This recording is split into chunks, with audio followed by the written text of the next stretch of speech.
This video goes over some embroidery options you can use on the sea urchin pattern. I'm going to teach 3 stitches here.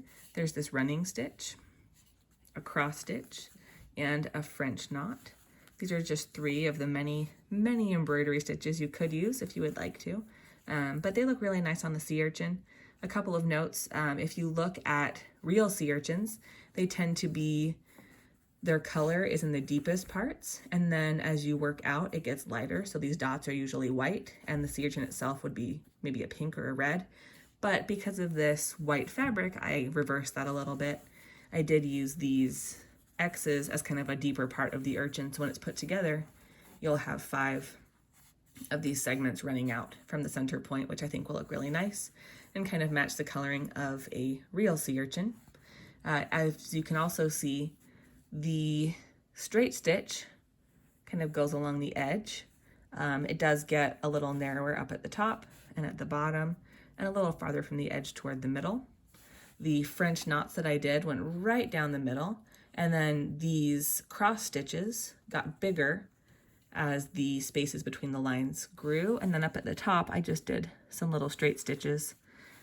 You definitely can embroider these in a hoop if you would like. It will give you more stability, but it will be harder to sew this center line because in the original piece there's actually a cutout dart here, and there will be some seam allowance within here too. So it will be, the embroidery won't go all the way up to the top and may not totally center, but that's totally fine if you are okay with that.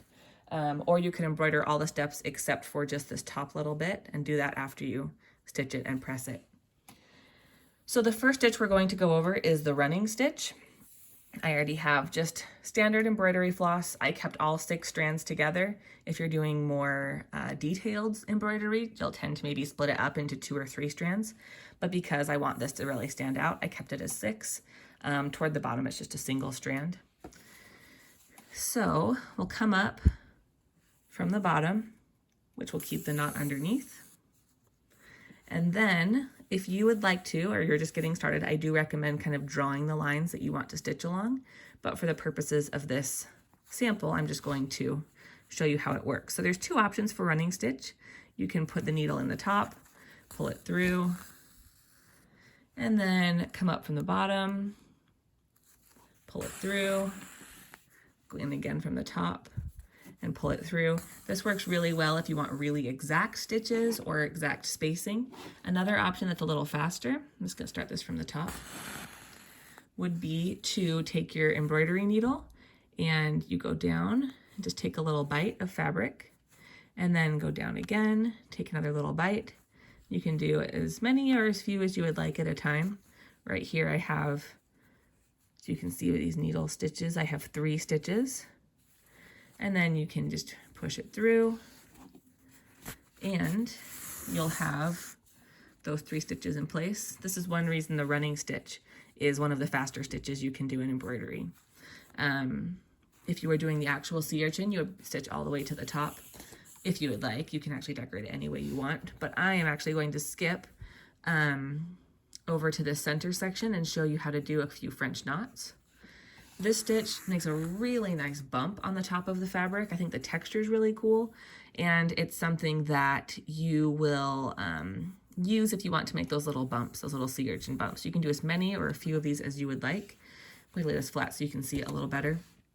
So I hold my needle here with the thread behind it, the floss behind it, and then from behind you'll wrap it around once and then wrap it around twice.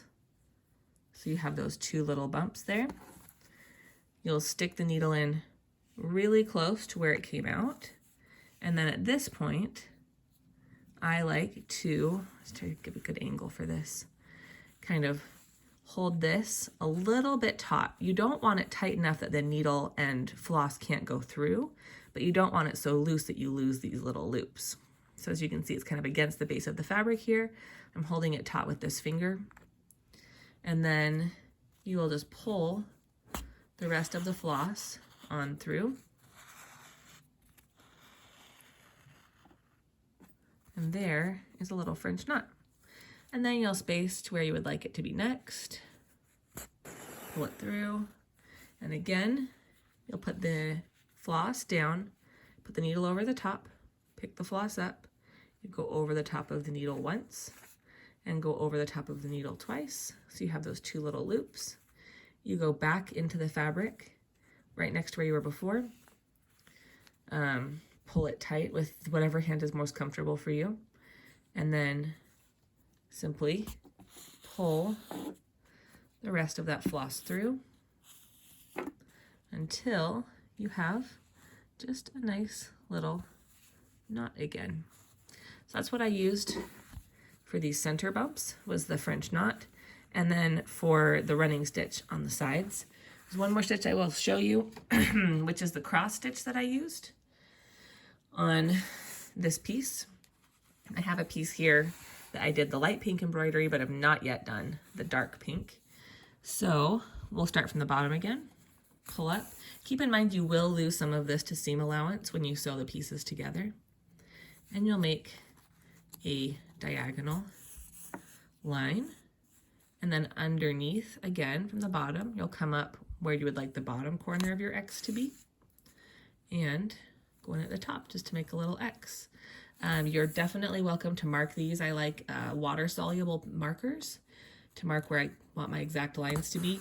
With sea urchins and with nature, you can be a little bit more fluid with your placement and just kind of have fun with it, learn as you go. This can be a really calming, nice activity to do when you're watching a show, or maybe if you are watching kids and need to have a little bit of attention to what's going on, but want to keep your hands busy and maybe stay off your phone.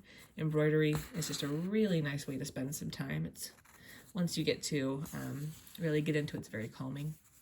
So as you can see, I just did those X's. They got a little bit bigger as the space got bigger, and I'll keep doing that as the space gets bigger, and then as it gets smaller, the X's will get smaller, and then maybe just single running stitches up toward the top.